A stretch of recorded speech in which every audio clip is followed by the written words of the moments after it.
Assalamualaikum warahmatullahi wabarakatuh. Halo Sobat K3, perkenalkan nama saya Diba Salwa Nadia dari Prodi Keselamatan dan Kesehatan Kerja dengan NIM akhir 015. Pada kesempatan kali ini saya akan menjelaskan mengenai hazard, risiko, beserta pengendaliannya. Setiap pekerjaan dan aktivitas memiliki hazard dan risikonya masing-masing. Namun, nyatanya risiko yang terjadi tidak hanya pada pekerjaan yang berat-berat saja, tetapi segala aktivitas di sekitar kita ternyata juga memiliki risiko. Maka dari itu, kita perlu pengendalian agar semakin kecil risiko yang terjadi. Sebelumnya, perlu kita ketahui pengertian dari hazard itu sendiri. Menurut ISO, hazard adalah sumber yang dapat menyebabkan cedera atau penyakit akibat kerja. Sedangkan menurut OSAS, bahaya adalah sumber, kondisi, atau tindakan yang berpotensi menimbulkan cedera atau kecelakaan pada manusia, kerusakan, atau gangguan lainnya. Hazard pada lingkungan kerja dapat dibedakan menjadi dua, yaitu safety hazard dan health hazard. Yang termasuk dari safety hazard ada hazard mekanik, kinetik, dan juga elektrik. Sedangkan yang termasuk dari health hazard ada hazard fisik, biologi, ergonomi, dan juga psikologi. Sedangkan pengertian dari risiko sendiri adalah kemungkinan terjadinya kecelakaan. Risiko timbul jika ada orang atau pekerja yang terpapar bahaya. Pengendalian risiko merupakan suatu hierarki yang dilakukan secara berurutan sampai dengan tingkat risiko berkurang menuju titik yang aman. Hierarki pengendalian tersebut antara lain eliminasi, substitusi, modifikasi engineering, administrasi, dan juga alat pelindung diri. Berikut adalah contoh aktivitas di sekitar rumah yang memiliki hazard, risiko, beserta pengendaliannya. Aktivitas 3. Pembangunan jalan di samping rumah.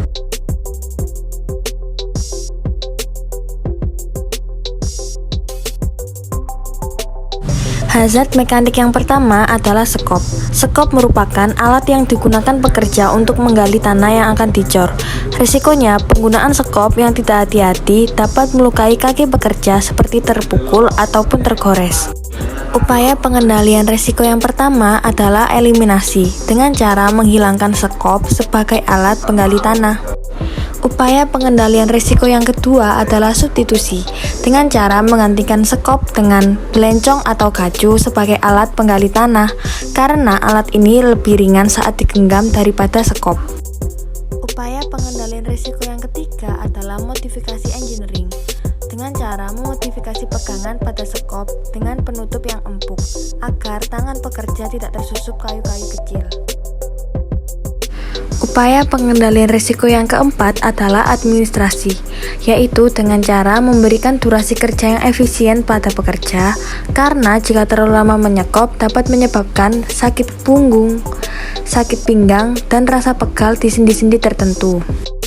Dan upaya pengendalian risiko yang terakhir yaitu pemberian APD. Pekerja hendaknya memakai sarung tangan di kedua tangan, tidak hanya salah satunya saja. Hal ini mencegah pekerja mengalami tersusup kayu. Lalu APD lain yang harus digunakan yakni safety boots atau sepatu agar tidak sengaja tergores skop. Hazard mekanik yang kedua adalah mesin molen atau mixer. Alat ini digunakan untuk mengaduk semen. Dengan bantuan mesin molen ini, pekerjaan menjadi lebih cepat dan adukan semen menjadi lebih baik, sehingga bangunan pun akan lebih kokoh. Resikonya adalah percikan adukan semen bisa masuk ke mata. Selain itu, tangan bisa tergiling masuk ke alat molen jika lalai dan tidak berhati-hati. Upaya pengendalian risiko yang pertama adalah eliminasi dengan cara menghilangkan mesin molen sebagai alat pengaduk semen. Upaya pengendalian risiko yang kedua adalah substitusi, mengganti mesin molen dengan cara mengaduk semen secara manual, namun hal ini bisa memakan waktu lebih lama lagi. Upaya pengendalian risiko yang ketiga adalah modifikasi engineering, yaitu dengan cara memberikan mesin guarding untuk menutupi atau melindungi area berbahaya mesin untuk mencegah kontak dengan pekerja. Selanjutnya adalah administrasi, yaitu dengan memberikan tanda bahaya di mesin molen agar orang lain dan pekerja lebih berhati-hati dan tidak terlalu dekat dengan mesin molen. Dan yang terakhir adalah APD. APD yang dapat digunakan berupa sarung tangan, baju kerja, face shield, dan juga earplug saat bekerja menggunakan mesin molen.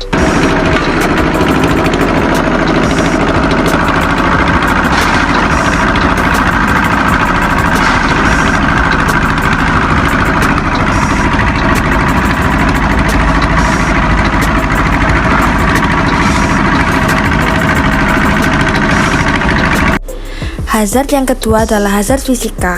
Hazard fisikanya adalah suara mesin molen yang sangat keras menyebabkan kebisingan. Resikonya, mesin molen yang menggunakan mesin diesel sehingga menyebabkan kebisingan pada pekerja. Kebisingan tersebut juga dapat mempengaruhi fisiologis pekerja dan menimbulkan stres akibat kerja. Upaya pengendalian risiko yang pertama adalah eliminasi, dengan cara menghilangkan sumber dari bunyi tersebut. Tetapi hal ini tidak dapat dilakukan karena suara tersebut berasal dari kegiatan penting dari pengecoran, sehingga eliminasi tidak dapat dilakukan.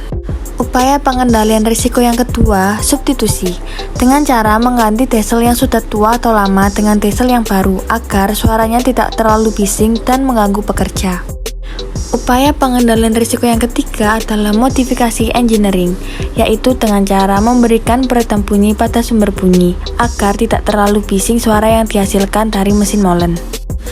Upaya pengendalian risiko yang keempat adalah administrasi, yaitu dengan cara menerapkan rotasi kerja pada pekerja untuk mengurangi risiko pekerja terpajan kebisingan tinggi, melakukan pemeliharaan mesin secara berkala, dan memberikan pelatihan dan sosialisasi fungsi pendengaran dan perlindungan. Upaya pengendalian risiko yang terakhir adalah APD, dengan memberikan APD berupa earplug dan juga earmuff untuk mengurangi intensitas kebisingan pada pekerja.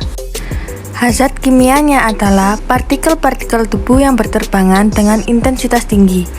Resikonya, bila debu masuk ke mata, mata bisa mengalami iritasi, kemerahan, gatal, pedih, berair, mengganjal, dan bila debu cukup besar, misalnya pasir, bisa melukai kornea mata dan menimbulkan keratitis serta ulkus kornea dengan penurunan penglihatan mendadak atau mata menjadi kabur mendadak, silau, dan nyeri. Debu juga dapat membawa bakteri, virus, atau jamur yang menyebabkan infeksi pernapasan. Upaya pengendalian resiko yang pertama yaitu eliminasi, dengan cara menghilangkan partikel debu dengan menyiram air pada tanah kapur atau pasir yang menyebabkan debu berterbangan. Upaya pengendalian resiko yang kedua dengan substitusi, dengan cara mengganti batu kapur atau pasir tersebut dengan batu yang lebih berkualitas lebih baik lagi, agar debunya tidak berterbangan. Upaya pengendalian risiko yang ketiga adalah modifikasi engineering. Secepat mungkin menutup pondasi batuan dengan semen atau menutupnya dengan terpal plastik. Upaya pengendalian risiko yang keempat ada administrasi, melakukan sosialisasi pada pekerja mengenai bahaya menghirup debu dengan intensitas tinggi yang dapat menyebabkan gangguan kesehatan. Selain itu, memberikan anjuran pada pekerja untuk rutin meneteskan obat mata agar tidak iritasi. Upaya pengendalian risiko yang terakhir ada APD. Pekerja dapat menggunakan masker dan kacamata agar debu tidak masuk mata dan tidak terhirup hidung dan mulut. Hazard selanjutnya adalah hazard biologi. Hazard biologinya adalah cacing pasir atau Cutanus larva migran yang berada di tanah atau pasir yang terkontaminasi larva cacing tambang dari kotoran hewan seperti anjing dan kucing. Setelah masuk ke dalam kulit, larva dapat secara perlahan merayap dan menggali lapisan persis di bawah kulit sehingga membentuk terowongan. Upaya pengendalian risiko yang pertama ada eliminasi, menghilangkan cacing pasir di kulit dengan cara rajin mencuci tangan dan kaki, selalu pakai alas kaki, dan menghalangi hewan seperti kucing dan anjing agar tidak berada di area pasir. Upaya pengendalian risiko yang kedua ada substitusi. Substitusi tidak dapat dilakukan karena cacing pasir merupakan hazard alami. Modifikasi engineering dengan cara memberikan pembatas atau menutupi pasir dengan terpal plastik agar hewan seperti anjing dan kucing tidak bisa berada pada area tersebut. Upaya pengendalian risiko yang keempat ada administrasi, dengan cara memberikan sosialisasi kepada pekerja mengenai pertolongan pertama apa yang harus dilakukan saat terjadi kejadian yang tidak diinginkan. Upaya pengendalian risiko yang kelima ada APD. Pekerja harus memakai APD yang berupa sarung tangan, safety boots, dan juga memakai baju tertutup agar cacing pasir tidak dapat memasuki kulit pekerja. Hazard selanjutnya adalah hazard ergonomi. Hazard ergonominya adalah posisi duduk bungkuk yang terlalu lama ketika bekerja. Risikonya, duduk bungkuk terlalu lama dapat menyebabkan berubahnya bentuk tulang serta memicunya kelelahan.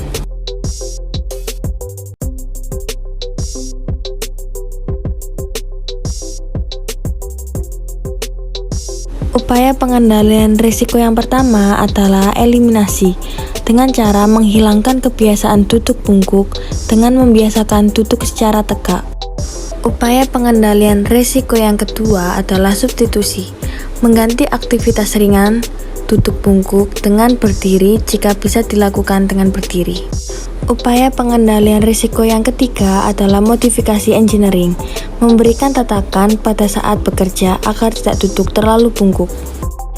Upaya pengendalian risiko yang keempat adalah administrasi, dengan cara memberikan waktu istirahat untuk pekerja melakukan peregangan. Selain itu, dapat memberikan sosialisasi pada pekerja mengenai pentingnya melakukan peregangan saat bekerja. Upaya pengendalian risiko yang terakhir adalah APD, menggunakan safety shoes yang empuk dan nyaman saat duduk terlalu lama, agar kaki tidak mengalami kram. Dan yang terakhir ada hazard psikologi. Hazard psikologinya adalah kelelahan akibat bekerja. Risikonya membuat pekerja lemah dan letih sehingga tidak bersemangat dalam bekerja. Upaya pengendalian risiko yang pertama adalah eliminasi, dengan menghilangkan beban-beban kerja yang dapat dihilangkan agar pekerja tidak menanggungnya terlalu berat. Upaya pengendalian risiko yang kedua adalah substitusi, mengganti cara kerja yang tidak efektif dengan yang lebih efektif dan memakan waktu lebih cepat, tentu akan mengurangi beban pekerja. Upaya pengendalian risiko yang ketiga adalah modifikasi engineering, merubah lingkungan kerja menjadi lebih ramah kepada pekerja, serta memodifikasi alat-alat yang tidak efektif menjadi lebih efektif. Upaya pengendalian risiko berikutnya adalah administrasi, melakukan pembagian kerja yang seimbang agar pekerja dapat terfokus pada bagiannya masing-masing dan tidak perlu memikirkan beban-beban kerja di luar bagiannya, serta memberikan sosialisasi untuk beristirahat ketika tubuh sudah lelah dan bekerja terlalu lama. Upaya pengendalian risiko yang terakhir ada APD, memberikan APD dengan lengkap supaya pekerja lebih aman dan nyaman saat bekerja. Rasa nyaman dan aman yang timbul akan menurunkan beban pekerja. Sekian penjelasan dari saya. Terima kasih dan juga mohon maaf apabila ada salah kata. Saya akhiri. Wassalamualaikum warahmatullahi wabarakatuh.